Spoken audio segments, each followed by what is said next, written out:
Now, satellite. What is satellite? As the planets revolve around the sun, there are smaller heavenly bodies which revolve around the planets. ठीक है, these are called natural satellites और moons. ठीक है, जैसे सभी planet सन के around revolve करते हैं, सन का चक्कर लगाते हैं, ठीक है, वैसे ही ऐसे छोटे छोटे हेवनली बॉडीज़ होती हैं जो हमारे प्लैनेट का चक्कर लगाती हैं. ठीक है, मतलब जैसे ये प्लैनेट अर्थ है, ठीक है, ये प्लैनेट अर्थ सन के अराउंड रिवॉल्व हो रही है. ठीक है, तो एक मून है जो अर्थ के अराउंड रिवॉल्व होता है. ठीक है, तो ऐसी हेवनली बॉडीज़ जो प्लैनेट का चक्कर लगाती है उसे क्या कहते हैं? सैटेलाइट या मून. ठीक है, but not all planets have natural satellite. लेकिन ज़रूरी नहीं है कि सभी प्लैनेट का उनका खुद का नेचुरल सैटेलाइट हो. अर्थ हैज़ ओनली वन मून. ठीक है, अर्थ का सिर्फ एक ही मून है जो हम रोज़ देखते हैं. ठीक है, the natural satellites also revolve in the fixed orbit. जिस तरह सभी प्लैनेट एक फिक्स्ड ऑर्बिट में सन का चक्कर लगाते हैं, उसी तरह जो नेचुरल सैटेलाइट्स होते हैं, ठीक है, वो भी प्लैनेट के अराउंड एक फिक्स्ड पाथ में, फिक्स्ड ऑर्बिट में घूमते रहते हैं. The moon shines because of sunlight reflecting from it. ठीक है, अब ये मून क्यों शाइन करता है? मून की भी अपनी खुद की लाइट और हीट नहीं होती. ठीक है, लेकिन फिर भी ये शाइन कैसे करते हैं? क्योंकि जो सनलाइट होती है, ठीक है, ये मून तक जाके रिफ्लेक्ट हो जाती है, और यही जो लाइट रिफ्लेक्ट हो रही है, ठीक है, उसी से हमें लगता है कि मून में भी लाइट है. ठीक है, नाउ प्लैनेट और उनके मून्स. ठीक है, कौन कौन से प्लैनेट के कितने सारे मून्स हैं यहाँ पे देख लेते हैं. देखो, जुपिटर सबसे ज़्यादा, एक minute, second most number of moons किसके हैं? जुपिटर के. ठीक है, जुपिटर के टोटल कितने नेचुरल सैटेलाइट हैं? 79. ठीक, उसके बाद आता है सैटर्न. सबसे ज़्यादा सैटेलाइट किसका है? नेचुरल सैटेलाइट सैटर्न का. टोटल नंबर कितने हैं? 82. यूरेनस के टोटल कितने सैटेलाइट्स हैं? 27. नेपच्यून के टोटल कितने सैटेलाइट्स हैं? 14. ठीक है, मार्स का कितना सैटेलाइट है? 2. अर्थ का कितना है? 1. मर्क्यूरी और वीनस के कोई भी सैटेलाइट नहीं है. ठीक है, now the earth. The earth is the only planet on which life exist. ठीक है, अर्थ ही एक अकेला ऐसा प्लैनेट है जिसके अंदर लाइफ है. ठीक है, मतलब जिसके अंदर लिविंग बीइंग्स रहते हैं. It is unique as it is the only planet which has air, water and adequate amount of sunlight. ठीक है, ये बहुत अलग प्लैनेट है, यूनिक प्लैनेट है. क्यों? क्योंकि ये एक अकेला ऐसा प्लैनेट है, ठीक है, जिसके अंदर sufficient amount of air available है, हवा है, पानी है, और ज़िंदा रहने के लिए जितनी हीट हमको चाहिए, ठीक है, उतना ही अमाउंट ऑफ सनलाइट हमको सन से मिलता है. मतलब ना तो बहुत ज़्यादा मिलता है, ना तो बहुत कम. ठीक है, इतना मिलता है जितना हमारे लिए एक्चुअल में ज़रूरी है. It is surrounded by a layer of atmosphere that has all the essential gases like oxygen and air, clouds, water vapour etcetera. ठीक है, अब अर्थ के चारों ओर क्या है? एक तरह की लेयर होती है.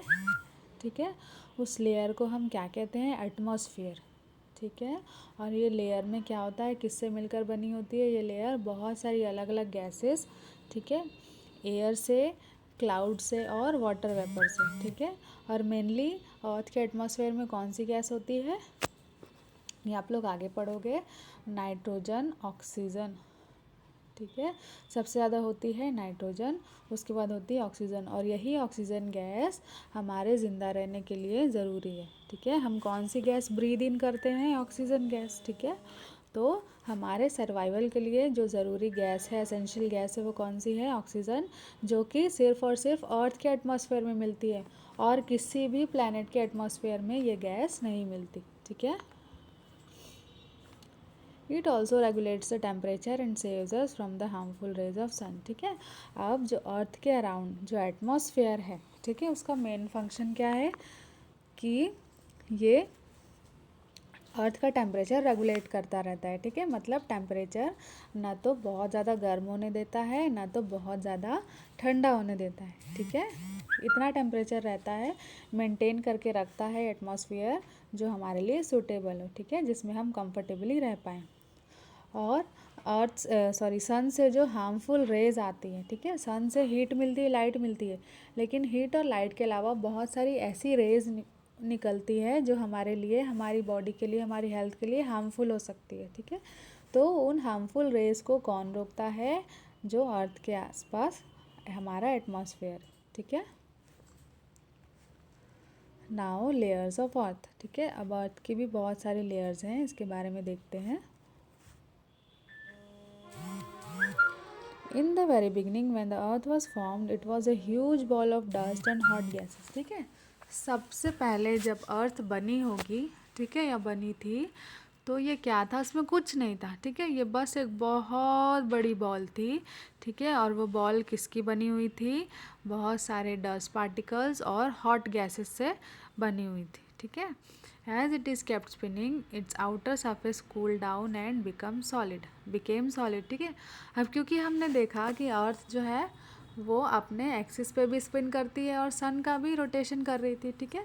तो क्योंकि ये कंटिन्यू स्पिन कर रही थी अर्थ, ठीक है, तो इसका जो आउटर सरफेस था, ठीक है, वो स्पिन करते रहने के कारण धीरे धीरे ठंडा हो गया, और ठंडा होने के बाद क्या बन गया? सॉलिड बन गया, ठीक है।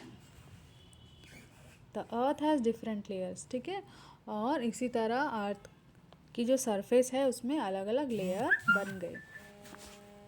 तो सबसे पहली लेयर है क्रस्ट, ठीक है। ये देखो क्रस्ट दिख रहा है आपको।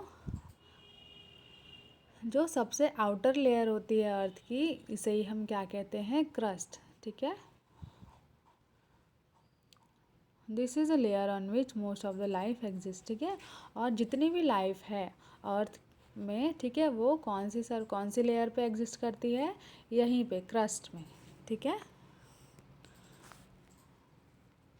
उसके बाद जो ये देखो, ये है जो आउटर लेयर है वो है क्रस्ट। उसके बाद जो लेयर आती है उसको हम क्या कहते हैं? मेंटल, ठीक है। क्रस्ट के बाद जो लेयर होती है वो है mantle. The next inner layer is called the mantle, ठीक है। This layer is mostly solid and forms 84% of the earth's total volume, ठीक है। ये जो लेयर होती है ये भी क्रस्ट की तरह सॉलिड होती है, ठीक है। और अर्थ का जो टोटल वॉल्यूम है उसका 84% ये हमारी मेंटल लेयर ही बनाती है, ठीक है। It has layers of rock, minerals and metal present mostly in solid form, ठीक है। और अर्थ में जितने भी मेटल्स, मिनरल्स, रॉक्स मिलते हैं, ठीक है, वो सभी कौन सी लेयर में मिलते हैं? आपके मेंटल वाली लेयर में ही मिलते हैं, ठीक है। जो हम खोद के मेटल निकालते हैं माइंस में, है ना, तो वो सब कहाँ मिलते हैं? ये वाली लेयर में ही। फिर आता है थर्ड नंबर पे, और जो सबसे इनर मोस्ट लेयर है वो कौन सी है? कोर, ठीक है। ये सबसे अंदर वाला पार्ट होता है। ये देख रहे हो जो छोटा सा येलो कलर का बॉल जैसा दिख रहा है, ठीक है। It comprises of extremely hot and molten minerals, metals and gases, ठीक है। ये किससे मिलकर बना है? बहुत ज़्यादा हॉट मोल्टन मिनरल, ठीक है। मोल्टन मतलब पिघले हुए मिनरल से, मेटल से और गैसेस से, ठीक है। यहाँ पे सभी लिक्विड फॉर्म में होती है, क्यों? क्योंकि इसका टेम्परेचर इतना ज़्यादा है कि ये सॉलिड में कन्वर्ट नहीं हो पाते, ठीक है। The core has two parts, the inner core and the outer core. अब इस कोर के भी दो पार्ट हैं, एक तो इनर पार्ट और दूसरा आउटर पार्ट, ठीक है। इनर पार्ट को इनर कोर कह रहे हैं और आउटर पार्ट को आउटर कोर। ये देखो, ये है आपका आउटर कोर, और ये अंदर वाला जो पार्ट है ये है आपका inner core. The outer core is molten form and the inner core is in solid form, ठीक है। ये जो आउटर कोर है, ठीक है, वो कौन से फॉर्म में है? वो आपका लिक्विड फॉर्म में होता है या मोल्टन फॉर्म में होता है, लेकिन जो इनर कोर होता है वो आपका सॉलिड फॉर्म में होता है, ठीक है। Now movements of earth. Earth किस तरह से मूवमेंट करती है, ठीक है। The earth shows two types of movement, ठीक है। अर्थ में दो मूवमेंट होते हैं, एक तो रोटेशन और दूसरा रिवॉल्यूशन, ठीक है। अब दोनों में डिफरेंस क्या है? We can understand this movement better by knowing about the position and structure of the earth. और हम इसकी मूवमेंट को अच्छे से कब समझ पाएंगे? जब हमें एक्चुअली अर्थ का स्ट्रक्चर और उसकी पोजीशन पता चलेगी, ठीक है। The earth is shaped like an orange with flat top and bottom, ठीक है। अर्थ का जो शेप होता है वो कैसा होता है, एक ऑरेंज की तरह होता है, राउंड शेप, ठीक है, जिसका जो टॉप और बॉटम से थोड़ा सा फ्लैट है, ठीक है। It is also tilted at one side, ठीक है, और ये एक तरफ झुका हुआ है जैसा आप डायग्राम में देख रहे हैं, ठीक है। अगर हम इसका एक्सिस बनाएंगे तो इसका एक्सिस सीधा नहीं बनेगा, थोड़ा सा टिल्टेड बनेगा, ठीक है। मतलब अगर आप अर्थ को किसी स्टैंड की हेल्प से खड़ा करोगे तो वो थोड़ी सी टेढ़ी रहेगी, ठीक है। An imaginary line called the equator divided the earth into two equal halves, northern hemisphere and southern hemisphere, ठीक है। एक इमेजिनरी लाइन हमने ड्रॉ किया है, ये इमेजिनरी लाइन क्या कहती है, इसका नाम है इक्वेटर, ठीक है। इक्वेटर मतलब किसी भी चीज़ को दो इक्वल पार्ट्स में डिवाइड करना, ठीक है। तो ये जो इक्वेटर है ये भी अर्थ को दो इक्वल हाफ में डिवाइड करता है, ठीक है। एक हाफ को हम कहते हैं ये नॉर्दर्न हेमिस्फीयर और दूसरा जो पार्ट है उसको हम कहते हैं सदर्न हेमिस्फीयर, ठीक है। Another imaginary line runs through the earth from north pole to south pole called axis, ठीक है। एक और इमेजिनरी लाइन अर्थ में नॉर्थ पोल से साउथ पोल तक जाती है जिसको हम क्या कहते हैं, एक्सिस, ठीक है। ये देखो, ये है आपका इक्वेटर, ये जो लाइन आ रही है, ठीक है, जो अर्थ को दो इक्वल पार्ट में डिवाइड कर रही है, ये आपका इक्वेटर है, ठीक है। ये भी एक इमेजिनरी लाइन है। और दूसरा ये एक इमेजिनरी लाइन है जो नॉर्थ पोल से साउथ पोल तक आती है, ठीक है, इसे हम क्या कहते हैं, axis. Now what is rotation, ठीक है। रोटेशन देखते हैं। Earth keep spinning like a top on its axis, this spinning movement is called rotation, ठीक है। अर्थ अपने एक्सिस पे कंटिन्यू घूम रही है, ठीक है। ये देखो कुछ इस तरह मूवमेंट कर रही है, जैसे लट्टू आप लोग चलाते होगे, लट्टू क्या करता है, लट्टू को आप फेंक देते हो तो एक तो गोल गोल गोल गोल घूमता है और गोल गोल घूमते हुए इधर उधर भी जाता है, ठीक है। तो लट्टू जो अपने कील के ऊपर गोल गोल गोल गोल घूम रहा है, ठीक है, वैसे ही अर्थ अपने एक्सिस के अराउंड स्पिन करती रहती है, ठीक है। और अर्थ का यही जो मूवमेंट होता है अपने एक्सिस के अराउंड गोल गोल घूमना, इसे ही हम क्या कहते हैं, रोटेशन, ठीक है। The earth rotates from west to east, ठीक है। अब अर्थ की रोटेशन का डायरेक्शन क्या है, अर्थ हमेशा वेस्ट से ईस्ट रोटेट करती है, ठीक है। हम लोगों ने डायरेक्शन देखा है ईस्ट और वेस्ट, ठीक है, ये नॉर्थ और साउथ। तो अर्थ की रोटेशन का डायरेक्शन कैसा होगा, ऐसा होगा, ऐसा होगा, good morning everybody, good morning, ठीक है, मतलब clockwise.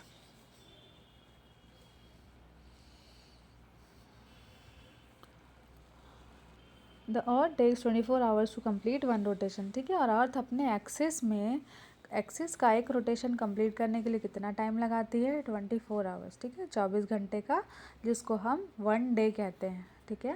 This movement of the earth is responsible for the formation of day and night.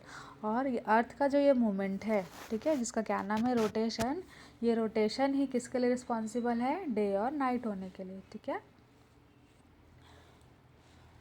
The part of earth that faces the sun experiences day and the part of earth away from the sun is complete darkness experiences night, ठीक है।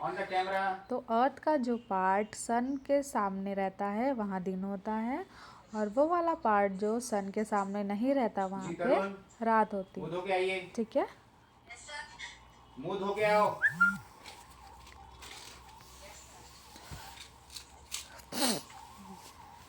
चालू देवांगन कभी तक जाएंगे, चालू देवांगन कभी तक जाइए। नाउ रिवॉल्यूशन, ठीक है। अब ये देखो अर्थ अपने एक्सिस पे घूमती हुई, ठीक है, अपने एक्सिस पे तो घूम रही है, साथ में घूमते हुए इस सन के अराउंड भी रिवॉल्व हो रही है, चक्कर लगा रही है, ठीक है। तो सन के अराउंड जो अर्थ का मूवमेंट होता है उसे ही हम क्या कहते हैं, रिवॉल्यूशन, ठीक है। सन अपने एक्सिस पे एक पूरा राउंड कंप्लीट करने के लिए कितना टाइम लेती है, 24 आवर्स। उसी तरह अर्थ सन के अराउंड एक पूरा चक्कर कंप्लीट करने के लिए कितना टाइम लेती है, 365 डेज एंड 6 आवर्स, ठीक है। 365 दिन और 6 घंटे में एक सन का एक चक्कर अर्थ कंप्लीट करती है, ठीक है, जिसको हम 1 ईयर कहते हैं, ठीक है। Now seasons. अब सीज़न किस तरह आते हैं, ठीक है। सीज़न भी जो अर्थ सन का एक पूरा चक्कर लगाती है, ठीक है, तो इस रिवॉल्यूशन के कारण ही अलग अलग सीजन्स आते हैं, ठीक है। The earth tilted axis cause the formation off season, summers, winter, spring and monsoon, ठीक है। तो अर्थ का जो टिल्टेड होना, ठीक है, अर्थ का थोड़ा सा झुका हुआ होना, इसी के वजह से अर्थ में अलग अलग सीजन आते हैं, ठीक है। Throughout the year different parts of earth receive the sun most direct rays. So when the North Pole tilts towards the sun, it's summer on northern hemisphere and winter in the south hemisphere, ठीक है। तो क्योंकि tilted होती है इसलिए mostly जो part होता है अर्थ का, ठीक है, वो सन के साथ एक्सपोजर में होता है। ये देखो, ठीक है, ये देखो यहाँ पे ये जो ज़्यादा पार्ट है यहाँ पे आपको लाइट दिख रही है, कम पार्ट में आपको अंधेरा दिख रहा है, ठीक है। तो यहाँ पे देखो, ये जो सामने वाला पार्ट है यहाँ पे लाइट है और इसके पीछे वाला पार्ट यहाँ पे क्या है आपका डार्क, ठीक है। तो अगर नॉर्थ पोल, ठीक है, नॉर्दर्न हेमिस्फीयर में जो सन के एक्सपोजर में है, ठीक है, जो सन के सामने जो भी हेमिस्फीयर आता है वहाँ पे क्या होती है, समर होती है, और जहाँ पे सनलाइट नहीं जाती वहाँ पे क्या होती है, विंटर होती है, ठीक है। Similarly when the south pole tilts towards the sun, it's summer in the southern hemisphere and winter in the northern hemisphere, ठीक है। सिमिलरली साउथ पोल अगर सन के तरफ झुका हुआ होता है, ठीक है, तो यहाँ पे क्या होगा आपका समर और नॉर्दर्न हेमिस्फीयर में विंटर होगी। But sun shines directly on the equator, that is why the region on near the equator always remains hot, ठीक है। लेकिन जो सन रेज है वो इक्वेटर में डायरेक्ट पड़ती है, ठीक है, पूरे साल भर डायरेक्ट रेस पड़ती है, इसलिए इक्वेटर में हमेशा क्या होता है, बहुत ज़्यादा हॉट होता है। Poles remain cold throughout the year as they do not get much sunlight. जो पोल्स होते हैं नॉर्थ और साउथ पोल, ठीक है, वो हमेशा ठंडे रहते हैं क्योंकि यहाँ पे बहुत कम सनलाइट आती है। These areas between poles and equator है रेगुलर समर एंड विंटर, ठीक है। और इक्वेटर और पोल के बीच के जो एरिया होते हैं वहाँ पे रेगुलर इंटरवल में समर और विंटर आती रहती है, ठीक है।